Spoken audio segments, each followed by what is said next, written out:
Hey US History, I miss you guys. I just made 500 videos of myself teaching. All of them are terrible. You'll see them soon. I did want to tell you though that I have noticed some misconceptions when people are answering the document-based question prompt for the DBQ, the New Deal DBQ. So I do want to go over that with you. I'll probably be super awkward on here, just, it's normal. But let's actually look at that question because I'm noticing that people are only responding to the first part, but not necessarily the second part. So we got to clarify that. So check it out. Oops. Check it out. Oh, that's wrong. Told you I'll be awkward. Here's the prompt. I'm going to read it with you again. I can't read upside down, so here we go. Analyze the responses of FDR's administration to the problems of the Great Depression. Be sure to include 1. How effective were these responses? So in other words, how effective was the New Deal?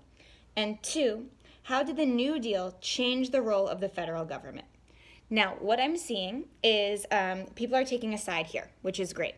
They're stating whether or not, or to what extent, they believe the New Deal was an effective response to the Great Depression. However, the prompt is twofold. So you also have to respond to the second question. How did the New Deal change the role, so responsibility, job, of the federal government? Now, if you're going to look at a change question, we have to think about change over time. So what was government like before FDR came into office? What was government like after FDR came into office? And one source or resource that might help you do that is classwork, 4.4. So open up classwork 4.4 with me and flip to your conservative, moderate, and liberal chart.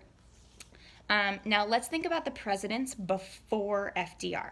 And that time period of the Roaring 20s and the Gilded Age.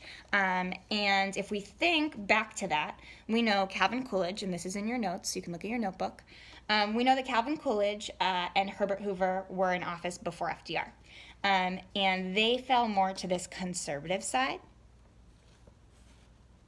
And then FDR was elected, 1932, and he fell way over more towards this liberal side. So this is a clue to help you answer that second question. How is the role of government changing? How is the responsibility, the job of the federal government changing? That's all I'm going to say for now, but please make sure in your thesis you address both parts. Love you, people.